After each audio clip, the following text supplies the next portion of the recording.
All right. So it turns out, Scott. Yeah, I knew this, but I still I always struggle to believe that Sky News Australia is actually worse even than Fox News. It's as hard to believe as that may be. But of course, I mean, it's not surprising because it's just Rupert Murdoch, same thing. I mean, so it's just part of the same stupid shit. Um, I'm gonna write this. Amazingly, it's possible for a news channel to be for it's not even a news channel for a Western propaganda channel to be worse than Fox. For what, a mainstream?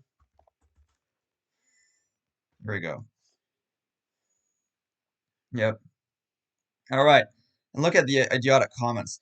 Climate fluctuation is national. I'm more worried about actual pollution. We can do something about that. Since that's an actual comment, I'm not gonna Last night, downvote it. Peter and I both got a working over on the ABC. Peter on Q&A. No, I was on Q&A. Peter was on Media Watch. Most probably a bit of a novel experience for you, Lee, and I'll demonstrate in a moment what I mean by legend. Anyway, I'm referred to as a shock jock being, quote, slammed by a panel of science experts, all on the one side. They All on the one, yeah, the side of reality. are experts according to their own evaluation of themselves. Experts according to science, because science kind of works in a way that if you have knowledge about the subject, you will gain expertise. I was accused of downplaying the human impact on climate change.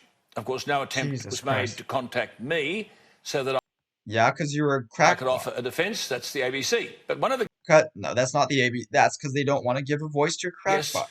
was Professor David Caroli, Unlike Sky News Australia, again, referred to Mr. as an Murdoch. Australian atmospheric scientist based at the CSIRO.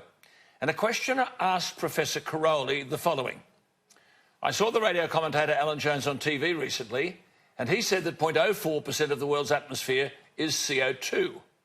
The question Yeah, we know that, right? went on, and 3% of that is created by human beings around the world, and of that, What? 1.3% is created by Australians. That's completely. It's not 3% of that. The CO2. I think what it was more like 3%. Would it be 3% annually? No, it's less than 3% annually. The increase is like 0.5% annual. I don't know where that 3% comes from. It's way more than that. It's like a third of that is an excess from human activity. The questioner said, is that correct?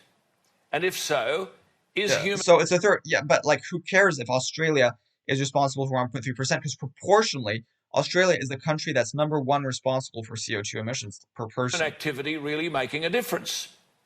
Yes. A pretty good question. No, it's Professor not. Caroli replied, not everything Jones says is factually correct. No wonder he stumbled in seeking to repudiate me.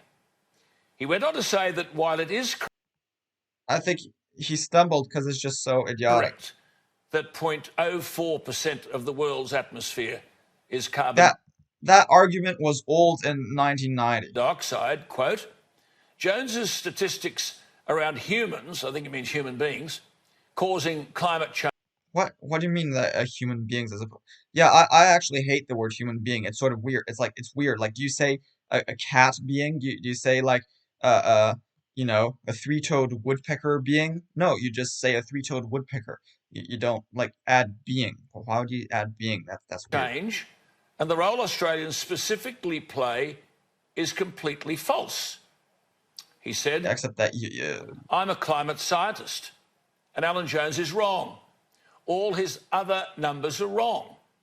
Now remember, he said 0.04% of the world's carbon dioxide was correct. The other numbers that the question referred to were 3%. Wait, you said 0.04. No, it's not. Wait, no, percent. Yeah, percent. Yeah, it's true. Of that is what human beings create around the world. No, and that's not true. 1.3% of that 3% Yeah, is again, created but by Australians. Caroli said, though, all his other numbers, Jesus they must have Christ. been those last two numbers, are wrong. Well, on the 25th of May 2011, I interviewed Professor Caroli on radio. Jesus Let me Christ. just play you an extract, very brief. of that interview. It was very courteous and very friendly. Just listen to this. Professor Crowley, good morning. Good morning, Alan. How are you? I'm very well, thank you. Can I just begin firstly with a little bit of maths so that we can agree on a couple of things? Would you say it's unarguable that the level of carbon dioxide in the air is less than 0.04%? And if I make that point, because nitrogen, we know, It's not less at this point, it's a it's bit about more. 78, oxygen about 21, and then there's argon and things like that. But CO2 in the air, about 0.04%. Yes. Okay. Do you agree that the UN IPCC Intergovernmental Panel on Climate Change says that of the Earth's annual production of carbon dioxide, this 0.04% that's in the air, nature produces 97% and human beings 3%? Oh, but okay, now I get it. Okay. Basically, the idea is that the actual the gross carbon dioxide emissions are purported to be like 97% natural. But it doesn't matter your gross. It's like your company. Your company, you earn like $1 billion for your company, but you've got $1.1 billion in debt. Well, it's not like your company's actually earning $1 billion, right? Like you're actually losing. Like I mean, if you've got expenses of 1.1 billion, then you're actually losing 100 million, right? So like likewise, it doesn't matter if the gross production is natural overwhelmingly. What matters is the excess, right? And the excess is produced by humans. And we're like there's an increase of 2.5 parts per million per year approximately. And that is caused by humans. The annual fluxes that go in and the annual fluxes that come out, yes. That's it. So I just want to get this clear on maths, Yeah, because you're the scientist. I'm not. 0.04% of the air